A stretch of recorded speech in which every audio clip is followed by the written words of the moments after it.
कर है बिखार। धन धन गुरबाणी गुरु अंगद देव जी सच्चे सतगुरु जी का यह पावन पवित्र श्लोक। जिनी चलन जानिया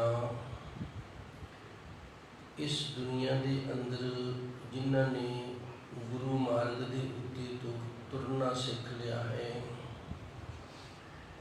जिन्होंने जीवन जीवन की जांच आ गई है,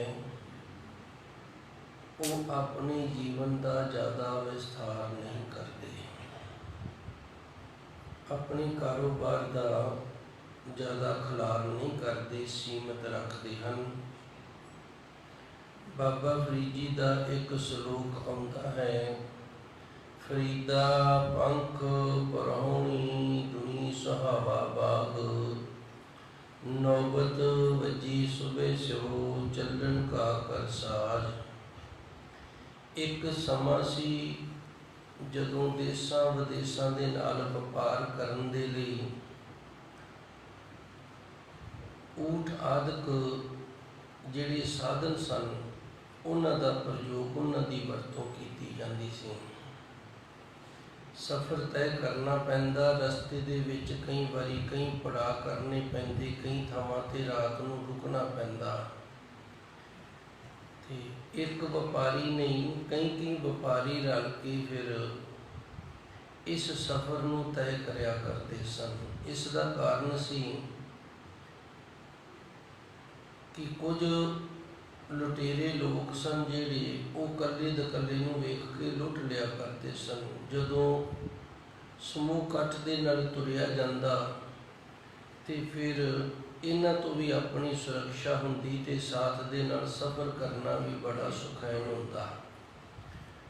इस सफ़र दे विच एक मर्यादा बनाई गई सी।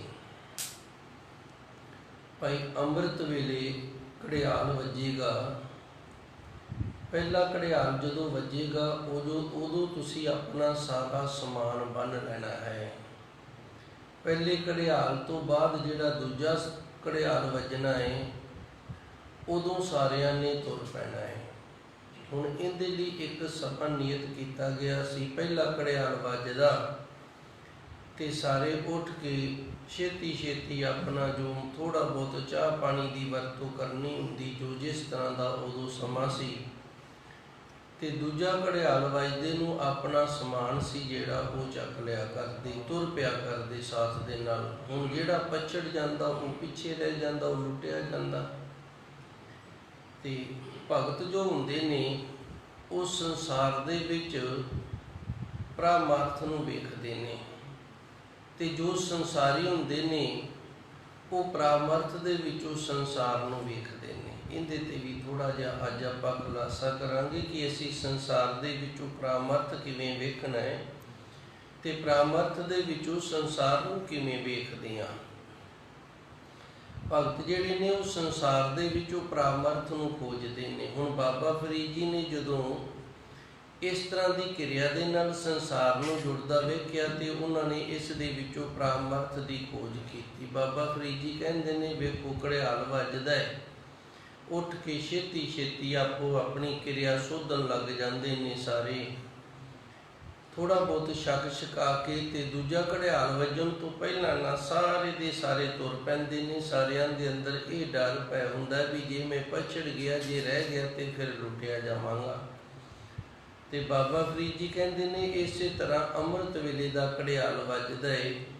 जिहड़े गुरमुख प्यारे अमृत वेले अपनी किरिया सोध के इशनान पानी करके संगत दे विच आण रलदे ने, वो साथ दे नाल अगे तो अगे तुर पैंदे ने। ते जिहड़े संगत तो पिछे रह जांदे ने, पछड़ जांदे ने, वो फिर काम क्रोध वकार ये लुटेरे ने ते उन्हां नूं ये लुट लैंदे ने। फिर बाबा फरीद जी ने अपने श्लोकां दे अंदर दर्ज कीता, फरीदा पंख परौनी दो दृष्टांत दिते ने।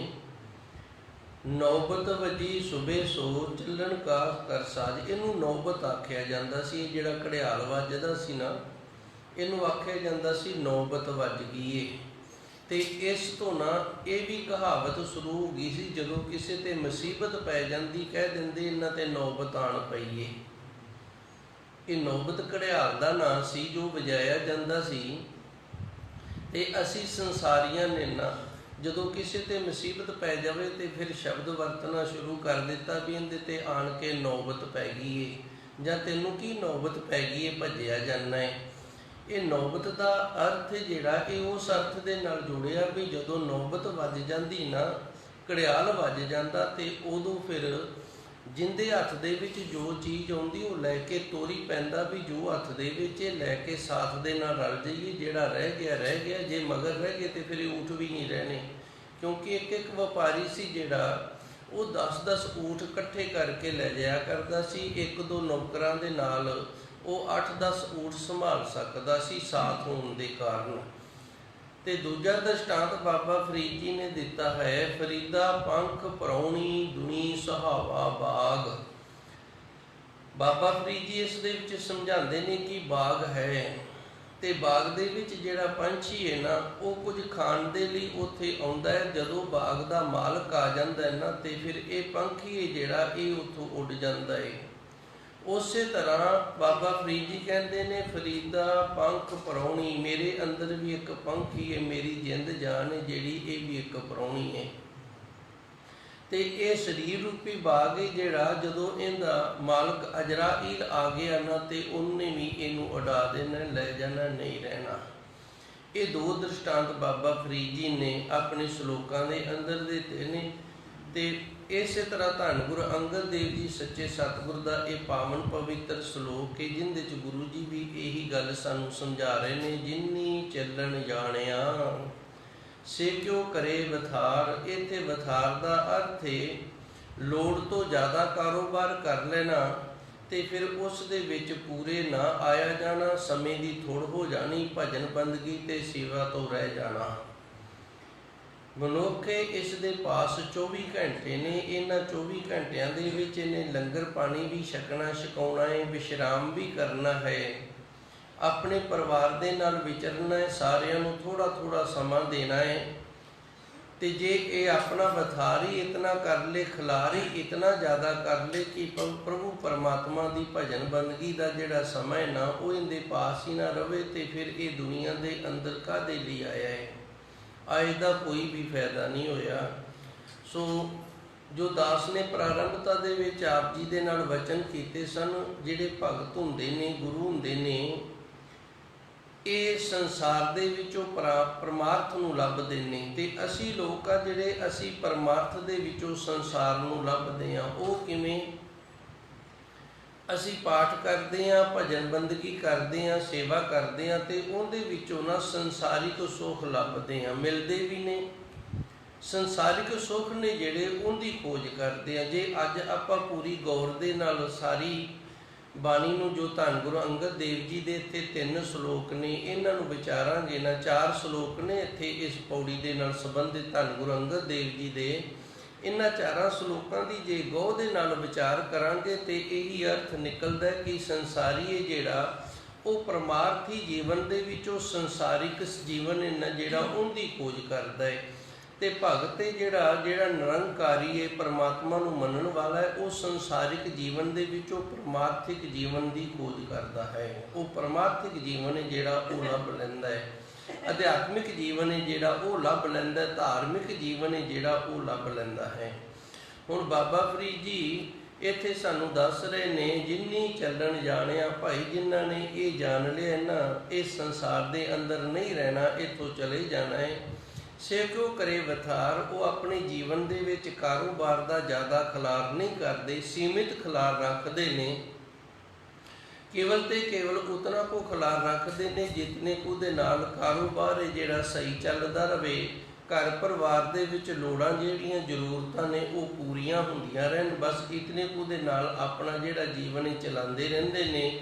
ਕਿਉਂਕਿ ਉਹਨਾਂ ਨੂੰ ਪਤਾ ਲੱਗ ਗਿਆ ਕਿ ਸੰਸਾਰ ਦੇ ਅੰਦਰ ਅਸੀਂ ਜੋ ਜਿਉਣਾ ਹੈ ਤੇ ਗੁਰੂ ਦਾ ਮਾਰਗ ਹੈ ਜਿਹੜਾ, ਇਹਦੇ ਤੇ ਕਿਵੇਂ ਚੱਲਣਾ ਹੈ। ਜਿੰਨੀ ਚੱਲਣ ਜਾਣਿਆ, ਜਿਨ੍ਹਾਂ ਨੇ ਇਹ ਜਾਣ ਲਿਆ ਵੀ ਅਸੀਂ ਗੁਰੂ ਦੇ ਮਾਰਗ ਤੇ ਕਿਵੇਂ ਤੁਰਨਾ ਹੈ। ਹੁਣ ਗੁਰੂ ਦਾ ਮਾਰਗ ਕੀ? ਅੰਮ੍ਰਿਤ ਵੇਲੇ ਉੱਠਣਾ ਹੈ, ਇਸ਼ਨਾਨ ਕਰਨਾ ਹੈ, ਪੰਜਾਂ ਬਾਣੀਆਂ ਦਾ ਨਿਤਨੇਮ ਕਰਨਾ ਹੈ, ਸਿਮਰਨ ਕਰਨਾ ਹੈ, ਧੰਨ ਗੁਰੂ ਮਹਾਰਾਜ ਜੀ ਦੇ ਦਰਸ਼ਨ ਦਿਦਾਰੇ ਕਰਨੇ ਤੇ ਗੁਰੂ ਦੀ ਸੰਗਤ ਦੇ ਵਿੱਚ ਆਉਣਾ। ਨਹੀਂ ਤਾਂ ਫਿਰ ਸੰਗਤ ਤੋਂ ਪਛੜ ਗਏ ਨਾ ਅਸੀਂ।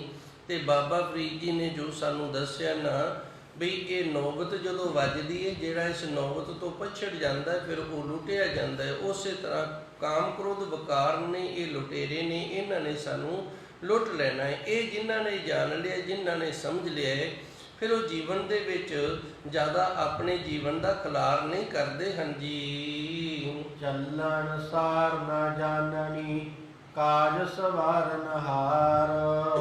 ਹੁਣ ਧੰਨ ਗੁਰੂ ਮਹਾਰਾਜ ਜੀ ਦੂਸਰੀ ਤੁਕ ਦੇ ਵਿੱਚ ਇਹ ਦੱਸਦੇ ਨੇ ਕਿ ਜਿੰਦੇ ਨਾਲ ਸਾਡਾ ਕਾਜ ਜਿਹੜਾ ਉਹ ਸਵਰ ਜਾਣਾ ਹੈ, ਚੱਲਣ ਸਾਰ ਨਾ ਜਾਣੀ। ਉਹ ਸ੍ਰੇਸ਼ਟਤਾਈ ਚੱਲਣ ਦੀ ਜਿਹੜੀ ਮਰਿਆਦਾ ਹੈ ਨਾ, ਉਸ ਨੂੰ ਅਸੀਂ ਨਹੀਂ ਜਾਣਦੇ।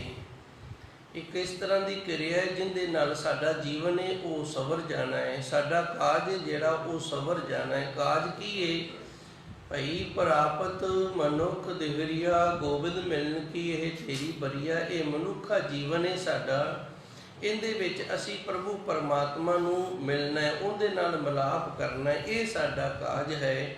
ਜਿਨ੍ਹਾਂ ਨੇ ਇਹ ਸਮਝ ਲਿਆ ਕਾਜ ਸਵਾਰਨਹਾਰ, ਪ੍ਰਭੂ ਪਰਮਾਤਮਾ ਦਾ ਨਾਮ ਸਿਮਰਨ ਭਜਨ ਬੰਦਗੀ ਸੇਵਾ, ਇਹ ਸਾਡਾ ਕਾਜ ਸਵਾਰਨਹਾਰ ਹੈ, ਇਹ ਸਮਝ ਆ ਗਈ ਏ।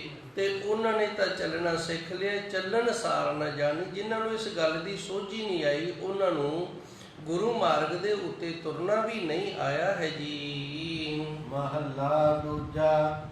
ਰਾਤ ਕਾਰਨ ਧਨ ਸੰਚੀਐ ਭਲਕੇ ਚੱਲਣ ਹੋਏ। ਇਹ ਦੂਜਾ ਸ਼ਲੋਕ ਹੈ ਧੰਨ ਗੁਰੂ ਅੰਗਦ ਦੇਵ ਜੀ ਦਾ। ਇਹਦੇ ਵਿੱਚ ਪਹਿਲੇ ਸ਼ਲੋਕ ਦਾ ਜਿਹੜਾ ਨਾ ਖੁਲਾਸਾ ਕੀਤਾ ਗਿਆ ਹੈ, ਅਰਥ ਕੀਤੇ ਗਏ ਨੇ, ਵਿਆਖਿਆ ਕੀਤੀ ਗਈ ਹੈ। ਜਿਵੇਂ ਪਹਿਲਾ ਸ਼ਲੋਕ ਆਪ ਜੀ ਨੇ ਸਰਵਣ ਕੀਤਾ, ਜਿੰਨੀ ਚੱਲਣ ਜਾਣਿਆ ਸੇ ਕਿਉ ਕਰੇ ਵਥਾਰ, ਚੱਲਣ ਸਾਰ ਨਾ ਜਾਣੀ ਕਾ ਸਵਾਰਨ ਹਾਰ। ਹੁਣ ਗੁਰੂ ਮਹਾਰਾਜ ਜੀ ਰਹਿਮਤ ਕਰਦੇ ਨੇ, ਕਾਹਦਾ ਵਥਾਰ ਅਸੀਂ ਕੀਤਾ ਹੋਇਆ, ਜਿੰਦੇ ਕਰਕੇ ਨਾ ਸਾਨੂੰ ਚੱਲਣਾ ਜਿਹੜਾ ਹੈ ਉਹ ਨਹੀਂ ਆ ਰਿਹਾ। ਰਾਤ ਕਾਰਨ ਧਨ ਸੰਚੀਐ ਭਲਕੇ ਚੱਲਣ ਹੋਏ। ਹੁਣ ਗੁਰੂ ਮਹਾਰਾਜ ਜੀ ਰਹਿਮਤ ਕਰਦੇ ਨੇ ਕਿ ਅਸੀਂ ਅੱਗੇ ਦੀ ਸੋਚਦੇ ਹਾਂ ਵੀ ਸਾਡੇ ਪੋਤਰਿਆਂ ਵਾਸਤੇ, ਸਾਡੇ ਪੁੱਤਰਾਂ ਵਾਸਤੇ, ਤੋਂ ਤਾਂ ਕਿ ਸਾਡੇ ਪੜੋਤਿਆਂ ਵਾਸਤੇ ਵੀ ਇਹ ਜਿਹੜਾ ਧਨ ਦੌਲਤ ਨਾ ਇਹ ਬਣਿਆ ਰਹੇ। ਸਾਡੀਆਂ 7-7 ਪੀੜ੍ਹੀਆਂ ਜਿਹੜੀਆਂ ਨੇ ਉਹ ਇਹ ਧਨ ਨੂੰ ਖਰਚਦੀਆਂ ਰਹਿਣ ਤੇ ਫਿਰ ਵੀ ਨਾ ਮੁੱਕੇ, ਜਿਵੇਂ ਅਸੀਂ ਉਹਨਾਂ ਸਾਰਿਆਂ ਦਾ ਠੇਕਾ ਲਿਆ ਹੁੰਦਾ ਹੈ।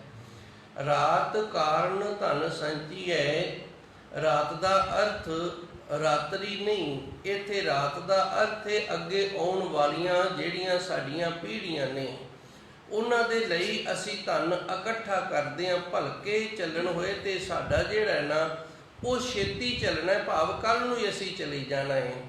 ਤੇ ਸੋਚ ਜਿਹੜੀ ਸਾਡੀ ਧਨ ਜੋੜਨ ਵਾਲੀ ਉਹ ਵੇਖੋ ਕਿੱਡੀ ਲੰਮੀ ਹੈ। ਰਾਤ ਕਾਰਨ ਧਨ ਸੰਚੀਐ ਭਲਕੇ ਚੱਲਣ ਹੋਏ। ਗੁਰੂ ਜੀ ਰਹਿਮਤ ਕਰਦੇ ਨੇ ਬਈ ਅਸੀਂ ਜਿਹੜਾ ਧਨ ਜੋੜਦੇ ਹਾਂ, ਧਨ ਇਕੱਤਰਤ ਕਰਦੇ ਹਾਂ, ਇਹ ਅੱਗੇ ਆਉਣ ਵਾਲੀਆਂ ਜਿਹੜੀਆਂ ਰਾਤਾਂ ਨੇ ਨਾ ਉਹਨਾਂ ਦਾ ਵੀ ਅਸੀਂ ਫਿਕਰ ਕਰਦੇ ਹਾਂ ਵੀ ਉਹਨਾਂ ਰਾਤ ਨੂੰ ਸੌਣ ਤੋਂ ਪਹਿਲਾਂ ਅਸੀਂ ਧਨ ਇਕੱਠਾ ਕਰ ਦਈਏ, ਕਿਉਂਕਿ ਰਾਤ ਨੂੰ ਅਸੀਂ ਸੌਂਦੇ ਹਾਂ ਤੇ ਸਾਡੀ ਜਿਹੜੀ ਮੌਤ ਹੈ ਇਹ ਵੀ ਸਾਨੂੰ ਸੁਵਾ ਦਿੰਦੀ ਹੈ। ਰਾਤ ਕਾਰਨ ਧਨ ਸੰਚੀਐ, ਇਸ ਤਰ੍ਹਾਂ ਮਰਨ ਤੋਂ ਪਹਿਲਾਂ ਅਸੀਂ ਧਨ ਇਤਨਾ ਇਕੱਠਾ ਕਰਨਾ ਚਾਹੁੰਦੇ ਹਾਂ ਕਿ ਆਉਣ ਵਾਲੀ ਜਿਹੜੀ ਸਾਡੀ ਰਾਤ ਹੈ, ਜਿਹੜੀ ਮੌਤ ਹੈ, ਉਸ ਤੋਂ ਅੱਗੇ ਵਾਲੀਆਂ ਜਿਹੜੀਆਂ ਪੀੜ੍ਹੀਆਂ ਨੇ ਉਹ ਵੀ ਧਨ ਨੂੰ ਇਸ ਨੂੰ ਵਰਤਦੀਆਂ ਰਹਿਣ ਤੇ ਨਾ ਮੁੱਕੇ। ਭਲਕੇ ਚੱਲਣ ਹੋਏ, ਸਾਨੂੰ ਆਪ ਦਾ ਇਤਨਾ ਹੀ ਨਹੀਂ ਪਤਾ ਵੀ ਅਸੀਂ ਉਸ ਤੋਂ ਪਹਿਲੂ ਚਲੇ ਜਾਣਾ ਹੈ ਜੀ।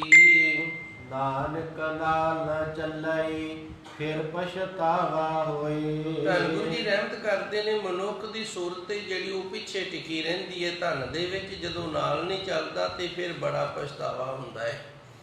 ਨਾਨਕ ਨਾਲ ਨਾ ਚੱਲੀ, ਧੰਨ ਗੁਰੂ ਜੀ ਰਹਿਮਤ ਕਰਦੇ ਨੇ, ਮਨੁੱਖ ਜਿਹੜਾ ਹੈ ਇਹਦੇ ਨਾਲ ਇਹ ਧਨ ਦੌਲਤ ਜਿਹੜੀ ਇਹਨੇ ਇਕੱਤਰਤ ਕੀਤੀ ਹੋਈ ਹੈ ਇਹ ਨਹੀਂ ਚੱਲਦੀ।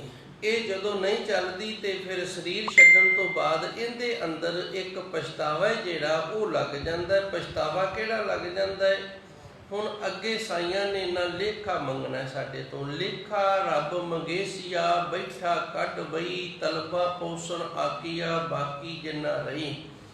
ਸਾਡਾ ਜਿਹੜਾ ਲੇਖਾ ਜੋਖਾ ਕਰਨਾ ਬਾਕੀ ਰਹਿ ਗਿਆ ਨਾ, ਉਸ ਦੀ ਸਾਨੂੰ ਸਜ਼ਾ ਮਿਲੇਗੀ। ਜੋ ਅਸੀਂ ਗੁਨਾਹ ਪਾਪ ਕੀਤੇ ਨੇ ਉਹ ਸਾਨੂੰ ਲੇਖਾ ਜਿਹੜਾ ਨਾ ਉਹ ਦੇਣਾ ਪਏਗਾ। ਉੱਥੇ ਜਾ ਕੇ ਪਛਤਾਵਾ ਹੋਇਆ ਵੀ ਧਨ ਜਿਹੜਾ ਮੇਰੇ ਕਮਾਉਣ ਵਾਲਾ ਸੀ ਪ੍ਰਭੂ ਪਰਮਾਤਮਾ ਦੇ ਨਾਮ ਦਾ, ਉਹ ਤਾਂ ਮੈਂ ਕਮਾਇਆ ਹੀ ਨਹੀਂ, ਤੇ ਇਹ ਧਨ ਜਿਹੜਾ ਆਪਣੇ ਪਰਿਵਾਰ ਆਉਣ ਵਾਲੀਆਂ ਪੀੜ੍ਹੀਆਂ ਵਾਸਤੇ ਇਹ ਮੈਂ ਕਮਾਉਂਦਾ ਰਿਹਾ ਤੇ ਇਹ ਹੁਣ ਮੇਰੇ ਕਿਸੇ ਕੰਮ ਨਹੀਂ।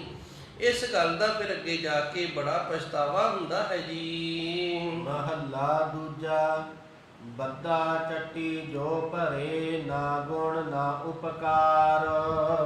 ਹੁਣ ਤੀਸਰੀ ਪੌੜੀ ਵਾਹਿਗੁਰੂ ਜੀ ਤੀਸਰੇ ਸ਼ਲੋਕ ਦੇ ਅੰਦਰ ਧੰਨ ਗੁਰੂ ਮਹਾਰਾਜ ਜੀ ਦੱਸਦੇ ਨੇ, ਕਈ ਵਾਰੀ ਨਾ ਮਨੁੱਖ ਜਿਹੜਾ ਉਹਦਾ ਪਰਮਾਤਮਾ ਦੇ ਨਾਲ ਵਾਹਿਗੁਰੂ ਦੇ ਨਾਲ ਪਿਆਰ ਨਹੀਂ ਹੁੰਦਾ, ਕਿਉਂਕਿ ਅਸੀਂ ਜਿਹੜੇ ਲੋਕ ਆ ਅਸੀਂ ਪਰਮਾਰਥ ਦੇ ਜੀਵਨ ਦੇ ਵਿੱਚੋਂ ਸਵਾਰਥ ਦਾ ਜੀਵਨ ਹੈ ਜਿਹੜਾ ਉਹਦੀ ਖੋਜ ਕਰਦੇ ਹਾਂ, ਕਿਉਂਕਿ ਅਸੀਂ ਸਵਾਰਥੀ ਹਾਂ। ਅਸੀਂ ਆਪਣਾ ਸਵਾਰਥ ਹੈ ਜਿਹੜਾ ਉਹ ਸਵਾਰਨਾ ਚਾਹੁੰਦੇ ਹਾਂ।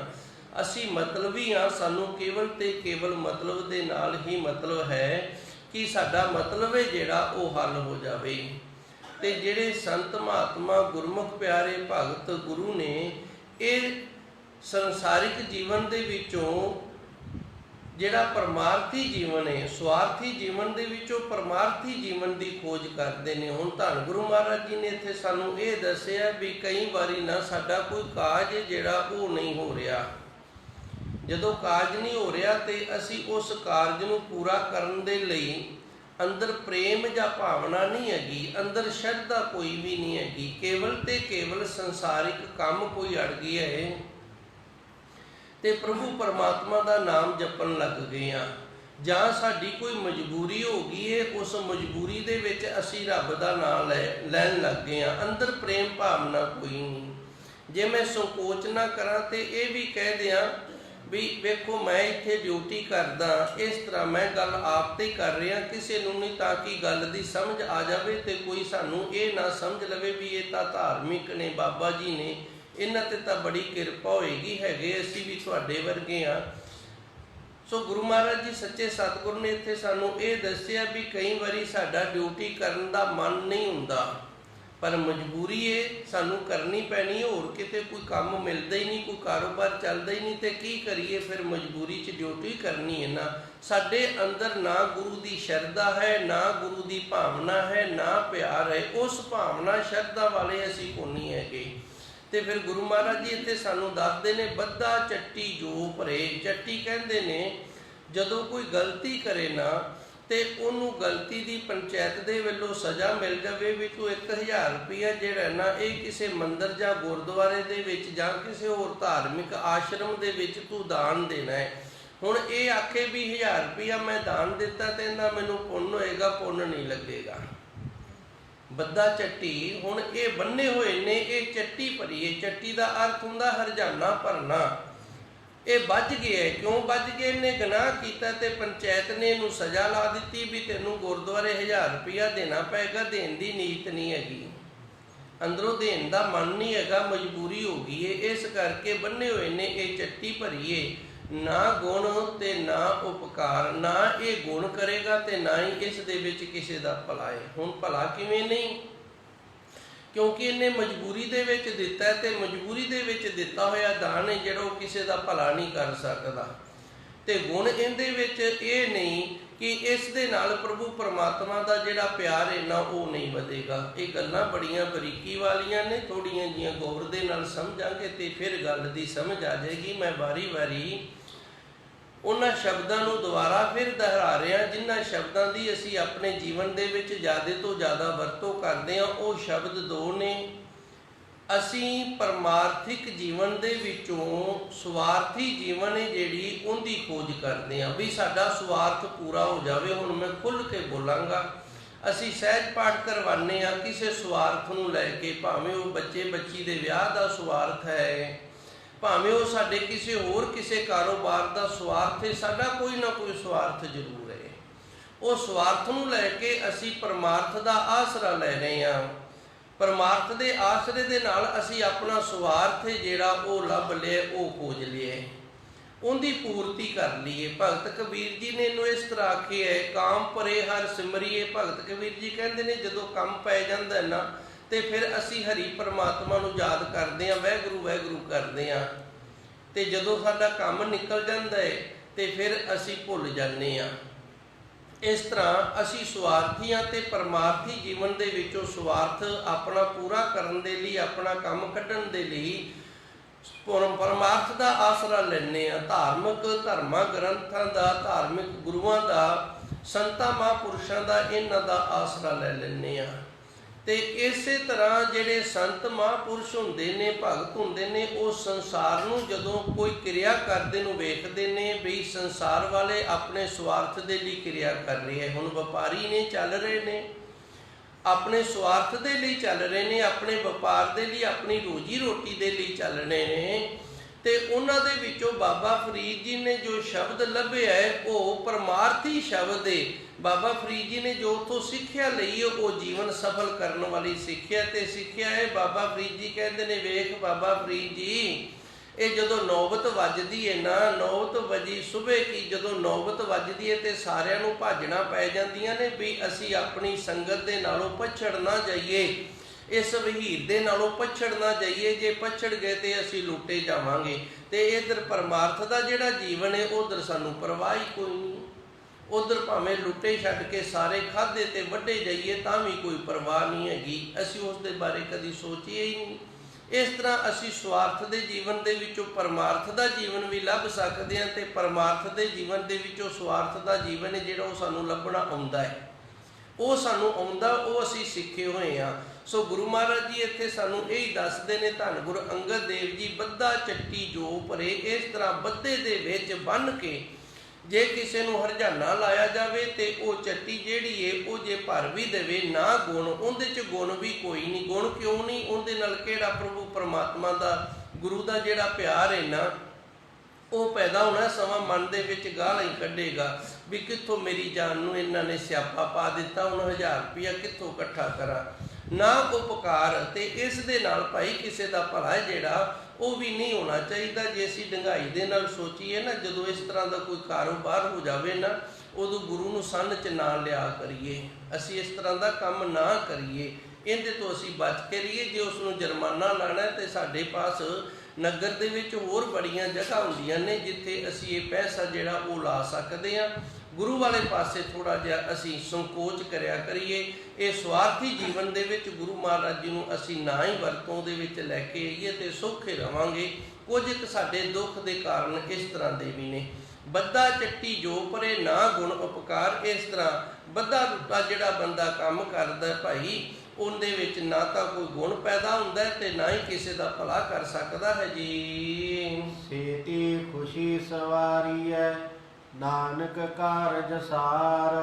ਹੁਣ ਗੁਰੂ ਮਹਾਰਾਜ ਜੀ ਰਹਿਮਤ ਕਰਦੇ ਨੇ, ਖੁਸ਼ੀ ਛੇਤੀ ਸਵਾਰੀਏ। ਖੁਸ਼ੀ ਦੇ ਨਾਲ ਇਹਨੂੰ ਕਹਿੰਦੇ ਨੇ ਖੰਡਨ ਤੇ ਮੰਡਨ ਕਰਨਾ। ਅਰਥ ਕਰਨ ਦੀਆਂ 3 ਵਿਧੀਆਂ ਹੁੰਦੀਆਂ ਨੇ, ਇੱਕ ਅਨਵੇਂ ਕਰਕੇ ਤੇ ਇੱਕ ਖੰਡਨ ਤੇ ਮੰਡਨ ਕਰਕੇ। ਕੋਈ ਸ਼ਬਦ ਨੇ ਜਿਹੜੇ ਉਹਨਾਂ ਨੂੰ ਅੱਗੇ ਪਿੱਛੇ ਕਰਕੇ ਜੋੜ ਦੇਣਾ। ਹੁਣ ਜਿਵੇਂ ਛੇਤੀ ਖੁਸ਼ੀ ਸਵਾਰੀਏ, ਗੁਰੂ ਮਹਾਰਾਜ ਜੀ ਨੇ ਇਸ ਤਰ੍ਹਾਂ ਲਿਖਿਆ ਹੈ। ਛੇਤੀ ਦੇ ਅਰਥ ਹੁੰਦਾ ਸਹਿਤ, ਖੁਸ਼ੀ ਸਵਾਰੀਏ, ਖੁਸ਼ੀ ਛੇਤੀ ਸਵਾਰੀਏ, ਖੁਸ਼ੀ ਦੇ ਸਹਿਤ ਸਵਾਰਨਾ ਕਰੀਏ। ਨਾਨਕ ਕਾਰਜ ਸਾਰ, ਜਿਹੜਾ ਸ੍ਰੇਸ਼ਟ ਕਾਰਜ ਅਸੀਂ ਕਰਨ ਲੱਗੇ ਆ ਨਾ, ਇਹ ਖੁਸ਼ੀ ਖੁਸ਼ੀ ਦੇ ਨਾਲ ਕਰਨਾ ਚਾਹੀਦਾ, ਭਾਵੇਂ ਥੋੜਾ ਕਰ ਲਵੇ। ਸੇਵਾ ਕਰਨੀ ਹੈ ਜਿੱਥੇ 10 ਘੰਟੇ ਕਰਨੀ ਹੈ 5 ਘੰਟੇ ਕਰ ਲਵੇ, ਕਰੇ ਚਾਅ ਦੇ ਨਾਲ, ਕਰੇ ਖੁਸ਼ੀ ਦੇ ਨਾਲ। ਨਾਮ ਜਪਣਾ ਹੈ, ਭਜਨ ਬੰਦਗੀ ਕਰਨੀ ਹੈ, ਸਿਮਰਨ ਕਰਨਾ, ਸੰਥਿਆ ਕਰਨੀ ਜਾਂ ਕਰਾਉਣੀ ਹੈ ਨਾ, ਛੇਤੀ ਖੁਸ਼ੀ ਸਵਾਰੀਏ। ਖੁਸ਼ੀ ਦੇ ਨਾਲ ਕਰੀਏ ਤੇ ਖੁਸ਼ੀ ਦੇ ਨਾਲ ਹੀ ਕਰਵਾਈਏ, ਫਿਰ ਹੀ ਸੱਚੇ ਸਤਿਗੁਰ ਦੇ ਦਰ ਤੇ ਨਾ ਇਹ ਸੇਵਾ ਜਿਹੜੀ ਇਹ ਪ੍ਰਵਾਨ ਹੁੰਦੀ ਏ। ਥੋੜ੍ਹੀ ਕਰ ਲਈਏ, ਥੋੜ੍ਹਾ ਸਮਾਂ ਲਾ ਲਈਏ, ਪਰ ਮਨ ਦੇ ਵਿੱਚ ਨਾ ਖੁਸ਼ੀ ਹੋਵੇ, ਮਨ ਵਿੱਚ ਚਾਅ ਹੋਵੇ ਵੀ ਅਸੀਂ ਇਹ ਕਾਰਜ ਜਿਹੜਾ ਸਾਡੇ ਵੱਡੇ ਭਾਗ ਨੇ, ਗੁਰੂ ਦੀ ਸੇਵਾ ਦੇ ਲਈ ਸਾਨੂੰ ਇਹ ਕਾਰਜ ਮਿਲਿਆ। ਛੇਤੀ ਖੁਸ਼ੀ ਸਵਾਰੀਏ ਨਾਨਕ ਕਾਰਜ ਸਾਰ। ਇਸ ਤਰ੍ਹਾਂ ਸ੍ਰੇਸ਼ਟ ਕਾਰਜ ਬਣ ਜਾਂਦਾ ਹੈ ਜਦੋਂ ਅਸੀਂ ਖੁਸ਼ੀ ਖੁਸ਼ੀ ਦੇ ਨਾਲ ਕਰਦੇ ਹਾਂ ਜੀ। ਮਹੱਲਾ ਦੂਜਾ। ਮਨ ਹੱਠ ਤਰਫ ਨਾ ਜਿਪਈ ਜੇ ਬਹੁਤਾ ਘਾਲੇ। ਹੁਣ ਚੌਥੇ ਸ਼ਲੋਕ ਦੇ ਅੰਦਰ ਧੰਨ ਗੁਰੂ ਅੰਗਦ ਦੇਵ ਜੀ ਦੱਸਦੇ ਨੇ ਵੀ ਜੇ ਮਨ ਹੈ ਨਾ ਜਿਹੜਾ ਇਹਨੂੰ ਅਸੀਂ ਹੱਥ ਦੇ ਨਾਲ ਜਿੱਤਣਾ ਚਾਹੀਏ ਤੇ ਫਿਰ ਇਹ ਸਾਡੀ ਤਰਫ ਨਹੀਂ ਆਉਂਦਾ। ਤਰਫ ਦਾ ਅਰਥ ਹੁੰਦਾ ਵੱਲ, ਜਿਵੇਂ ਤੂੰ ਕਿੰਦੇ ਵੱਲ ਏ, ਤੂੰ ਕਿੰਦੀ ਤਰਫ ਏ, ਇਹ ਲੈਂਗੁਏਜ ਬੋਲੀਆਂ ਨੇ ਵੱਖੋ ਵੱਖਰੀਆਂ ਨੇ। ਮਨ ਹੱਟ ਦਾ ਅਰਥ ਹੁੰਦਾ ਮਨ ਦੀ ਜਿੱਦ ਕਰਕੇ। ਹੁਣ ਮਨ ਦੀ ਜਿੱਦ ਕਰਕੇ ਜੇ ਕਿਸੇ ਨੂੰ ਅਸੀਂ ਆਪਣੇ ਵੱਲ ਕਰ ਲਵਾਂਗੇ ਨਾ ਵੀ ਤੂੰ ਮੇਰੇ ਵੱਲ ਹੋ ਜਾ, ਤੇ ਫਿਰ ਉਹਦਾ ਮਨ ਹੈ ਜਿਹੜਾ ਉਹ ਨਹੀਂ ਜਿੱਤਿਆ ਜਾਏਗਾ। ਉਹਦਾ ਮਨ ਜਿੱਥੇ ਲੱਗਿਆ ਉੱਥੇ ਹੀ ਲੱਗਿਆ ਰਹੇਗਾ। ਮਨ ਨੂੰ ਜਿਹੜਾ ਪੱਟਣਾ ਹੈ ਨਾ, ਇਹ ਸਰੀਰ ਦੀ ਜਿੱਦ ਕਰਕੇ ਨਹੀਂ ਪੱਟਿਆ ਜਾ ਸਕਦਾ। ਹੁਣ ਇੱਥੇ ਗੁਰੂ ਜੀ ਸਾਨੂੰ ਸਮਝਾਉਂਦੇ ਕੀ ਨੇ, ਮਨ ਹੱਠ ਤਰਫ ਨਾ ਜਿਪਈ, ਮਨ ਦੀ ਜਿੱਦ ਕਰਕੇ ਨਾ ਮਨ ਨੂੰ ਜਿੱਤ ਕੇ ਆਪਣੇ ਵੱਲ ਦਾ ਨਹੀਂ ਬਣਾਇਆ ਜਾ ਸਕਦਾ। ਇਹ ਸਰੀਰ ਦੇ ਅੰਦਰ ਨਾ 5 ਕੋਸ਼ ਨੇ। ਇਹ ਜਿਹੜੇ 5 ਕੋਸ਼ ਨੇ, ਇਹਨਾਂ ਵਿੱਚੋਂ 2 ਕੋਸ਼ ਨੇ ਜਿਹੜੇ ਉਹ ਸਰੀਰ ਦੇ ਨੇ। ਇੱਕ ਅੰਨਵੇਂ ਕੋਸ਼ ਤੇ ਦੂਜੇ ਦਾ ਨਾਂ ਹੈ ਪ੍ਰਾਣਵੇਂ ਕੋਸ਼। ਅੰਨਵੇਂ ਕੋਸ਼ ਉਹਨੂੰ ਆਖਿਆ ਜਾਂਦਾ ਜਿਹਦੇ ਵਿੱਚ ਸਾਡਾ ਅੰਨ ਜਮਾ ਰਹਿੰਦਾ ਹੈ। ਅੰਨ ਤੇ ਪਾਣੀ ਜਿੱਥੇ ਜਮਾ ਰਹਿੰਦਾ, ਜੋ ਵੀ ਖਾਧਾ ਪਦਾਰਥ ਜਿੱਥੇ ਜਮਾ ਰਹਿੰਦੇ ਨੇ, ਗਲਦੇ ਸੜਦੇ ਨੇ, ਉਹਨੂੰ ਅੰਨਵੇਂ ਕੋਸ਼ ਆਖਿਆ। ਦੂਜਾ ਪ੍ਰਾਣਵੇਂ ਕੋਸ਼, ਜਿੱਥੇ ਸਾਡੇ ਸਵਾਸ ਚੱਲਦੇ ਨੇ। ਹੁਣ ਦੋਵੇਂ ਨੇ ਜਿਹੜੇ ਇਹਨਾਂ ਨੂੰ ਗ੍ਰਹਿਣ ਕਰਨ ਦੇ ਜਿਹੜੇ 2 ਸਾਧਨ ਨੇ, ਬੜੇ ਨੇੜੇ ਨੇੜੇ ਨੇ। ਇੱਕ ਮੂੰਹ ਹੈ ਤੇ ਦੂਜਾ ਨੱਕ ਹੈ। ਇਹਨਾਂ ਦੋਵਾਂ ਦੇ ਨਾਲ ਪ੍ਰਾਣ ਤੇ ਅੰਨ ਜਿਹੜਾ ਇਹਨੂੰ ਅਸੀਂ ਗ੍ਰਹਿਣ ਕਰਦੇ ਹਾਂ, ਇਹਦੇ ਨਾਲ ਪ੍ਰਾਣਵੇਂ ਕੋਸ਼ ਤੇ ਅੰਨਵੇਂ ਕੋਸ਼ ਬਣ ਗਏ। ਇਸੇ ਤਰ੍ਹਾਂ ਅੱਗੇ ਮਨ ਦੇ ਵੀ 2 ਹਿੱਸੇ ਨੇ। ਇਹ ਸਰੀਰ ਹੈ, ਇਹਦੇ ਅੰਦਰ ਮਨ ਹੈ। ਮਨ ਦੇ ਵੀ 2 ਹਿੱਸੇ ਨੇ। ਇੱਕ ਦਾ ਨਾਂ ਹੈ ਮਨਵੇਂ ਕੋਸ਼ ਤੇ ਦੂਸਰੇ ਦਾ ਨਾਂ ਹੈ ਵਿਗਿਆਨਵੇਂ ਕੋਸ਼। ਜਿਹੜਾ ਮਨਵੇਂ ਕੋਸ਼ ਹੈ ਨਾ, ਇਹਦੇ ਵਿੱਚ ਸੰਸਾਰਿਕ ਬਿਰਤੀਆਂ ਜਿਹੜੀਆਂ ਨੇ ਇਹ ਚੱਲਦੀਆਂ ਰਹਿੰਦੀਆਂ ਨੇ, ਤੇ ਜਿਹੜਾ ਵਿਗਿਆਨਵੇਂ ਕੋਸ਼ ਹੈ ਇਹਦੇ 'ਚ ਅਧਿਆਤਮਿਕ ਬਿਰਤੀਆਂ ਨੇ ਜਿਹੜੀਆਂ ਇਹ ਚੱਲਦੀਆਂ ਰਹਿੰਦੀਆਂ ਨੇ। ਇਹਨਾਂ ਚਾਰਾਂ ਦਾ ਜਿਹੜਾ ਸ਼੍ਰੋਮਣੀ ਹੈ ਉਹ ਹੈ ਆਨੰਦਮय ਕੋਸ਼। ਜਦੋਂ ਮਨ ਦੀਆਂ ਬਾਹਰੀ ਬਿਰਤੀਆਂ ਨੂੰ ਰੋਕ ਕੇ ਮਨਵੇਂ ਕੋਸ਼ ਨੂੰ ਜਗਾਇਆ ਜਾਂਦਾ ਹੈ, ਮਨਵੇਂ ਕੋਸ਼ ਹੈ ਜਿਹੜਾ ਫਿਰ ਇਹ ਆਨੰਦਮय ਕੋਸ਼ ਦੇ ਵਿੱਚ ਉਤਰਦਾ ਹੈ, ਤੇ ਫਿਰ ਮਨ ਹੈ ਜਿਹੜਾ ਫਿਰ ਭਾਈ ਜਿੱਤਿਆ ਜਾਂਦਾ। ਜੇ ਨਹੀਂ ਤਾਂ ਸਰੀਰ ਦੇ ਹੱਥ ਦੇ ਨਾਲ, ਸਰੀਰ ਦੇ ਵਿੱਚ ਤਾਂ 2 ਹੀ ਕੋਸ਼ ਨੇ, ਇੱਕ ਅੰਨ ਨੇ ਤੇ ਇੱਕ ਪ੍ਰਾਣ ਨੇ, ਹੋਰ ਇਹਦੇ 'ਚ ਤਾਂ ਹੈ ਹੀ ਕੁਝ ਨਹੀਂ। ਫਿਰ ਸਰੀਰ ਨੂੰ ਜਿੱਦ ਕਰਕੇ ਤਕਲੀਫ ਦੇਣ ਦਾ ਨਾ ਕੋਈ ਫਾਇਦਾ ਤੇ ਲਾਹਾ ਨਹੀਂ। ਮਨ ਹੱਟ ਤਰਫ ਨਾ ਜਿੱਪੀ, ਇਸ ਤਰ੍ਹਾਂ ਹੱਠ ਕਰਕੇ ਜਿੱਦ ਕਰਕੇ ਮਨ ਨੂੰ ਜਿੱਤ ਕੇ ਆਪਣੀ ਤਰਫ ਨਹੀਂ ਜਿੱਤ ਕਰਿਆ ਜਾ ਸਕਦਾ। ਜੇ ਬਹੁਤਾ ਘਾਲੇ ਭਾਵੇਂ ਕਿਤਨੀ ਮਰਜ਼ੀ ਘਾਲ ਨਾ ਕਰ। ਹੁਣ ਗੋਰਖਨਾਥ ਨੇ, ਇਹਨਾਂ ਦੇ ਗੁਰੂ ਹੋਏ ਸਨ ਮਛੰਦਰਨਾਥ, ਤੇ ਉਹਨਾਂ ਦੇ ਅੰਦਰ ਕਾਮ ਵਾਸਨਾ ਸੀ। ਉਹਨਾਂ ਨੇ ਕੀ ਕੀਤਾ, ਆਪਣਾ ਸਰੀਰ ਹੈ ਨਾ ਜਿਹੜਾ ਉਹ ਬਰਫ਼ ਦੇ ਵਿੱਚ ਛੱਡ ਦਿੱਤਾ, ਤੇ ਵਿੱਚੋਂ ਆਪਣੀ ਰੂਹ ਨੂੰ ਕੱਢ ਕੇ ਨਾ ਮਰੇ ਹੋਏ ਰਾਜੇ ਦੀ ਰੂਹ, ਸਰੀਰ ਦੇ ਵਿੱਚ ਰੂਹ ਨੂੰ ਪਾ ਕੇ ਤੇ ਉਹਦੀਆਂ ਰਾਣੀਆਂ ਦੇ ਨਾਲ ਵਿਆਹ ਕਰਾ ਕੇ ਤੇ ਇਸ ਤਰ੍ਹਾਂ ਰਹਿੰਦੇ ਰਹੇ। ਤੇ ਜਦੋਂ ਗੋਰਖਨਾਥ ਨੂੰ ਪਤਾ ਲੱਗਿਆ ਨਾ, ਕਿਸੇ ਨੇ ਆਣ ਕੇ ਦੱਸਿਆ ਵੀ ਤੇਰਾ ਜਿਹੜਾ ਗੁਰੂ ਹੈ ਨਾ ਮਛੰਦਰਨਾਥ, ਉਹ ਤਾਂ ਕੁਕਰਮ ਕਰਦਾ ਤੇ ਤੂੰ ਗੁਰੂ ਗੁਰੂ ਕਰੀ ਜਾਂਦਾ। ਫਿਰ ਕਹਿੰਦੇ ਨੇ ਗੋਰਖਨਾਥ ਨੇ ਜਾ ਕੇ ਨਾ ਉੱਥੇ ਡਬਲੀ ਵਜਾਈ ਸੀ, ਤੇ ਮਛੰਦਰਨਾਥ ਜਿੰਨਾ ਚਿਰ ਰਾਜੇ ਦੇ ਸਰੀਰ ਦੇ ਵਿੱਚ ਰਿਹਾ ਸੀ, ਇਹਨੇ ਅਨਾਉਂਸਮੈਂਟ ਕਰਵਾ ਦਿੱਤੀ ਸੀ ਵੀ ਮੇਰੇ ਰਾਜ ਦਰਬਾਰ ਦੇ ਵਿੱਚ ਸ਼ਹਿਰ ਦੇ ਅੰਦਰ ਕੋਈ ਡਫਲੀ ਨਹੀਂ ਵਜਾਏਗਾ। ਤੇ ਗੋਰਖਨਾਥ ਨੇ ਜਾ ਕੇ ਫਿਰ ਡਫਲੀ ਵਜਾਈ ਸੀ ਤੇ ਮਛੰਦਰਨਾਥ ਨੂੰ ਜਗਾਇਆ ਸੀ। ਸੋ ਇਸ ਤਰ੍ਹਾਂ ਵੇਖੋ, ਇਹਨਾਂ ਨੇ ਹੱਥ ਦੇ ਨਾਲ ਇਤਨੇ ਵੱਡੇ ਤਪਸਵੀ ਹੋਏ ਨੇ ਤੇ ਉਹ ਵੀ ਨਹੀਂ ਬਚ ਸਕੇ। ਤੇ ਜੇ ਗੁਰੂ ਦੀ ਕਿਰਪਾ ਹੋ ਜਾਵੇ, ਮਨੁੱਖ ਦਾ ਜਿਹੜਾ ਵਿਗਿਆਨਮय ਕੋਸ਼ ਹੈ ਇਹ ਖੁੱਲ੍ਹ ਜਾਵੇ ਤੇ ਆਨੰਦਮय ਕੋਸ਼ ਦੇ ਵਿੱਚ ਚਲਾ ਜਾਵੇ, ਫਿਰ ਤਾਂ ਮਨ ਜਿਹੜਾ ਆਨੰਦ ਦੇ ਵਿੱਚ ਰਹਿੰਦਾ ਹੈ। ਨਹੀਂ ਤਾਂ ਮਨ ਹੈ ਜਿਹੜਾ ਇਹ ਆਨੰਦ ਨੂੰ ਬਾਹਰੋਂ ਭਾਲਣ ਦੇ ਲਈ ਇੱਧਰ ਉੱਧਰ ਭੌਂਕਦਾ ਫਿਰਦਾ, ਤੇ ਸਰੀਰ ਦੀ ਜਿੱਦ ਕਰਕੇ, ਸਰੀਰ ਦੇ ਹੱਥ ਕਰਕੇ ਕੁਝ ਵੀ ਨਹੀਂ ਪ੍ਰਾਪਤ ਕੀਤਾ ਜਾ ਸਕਦਾ ਹੈ ਜੀ।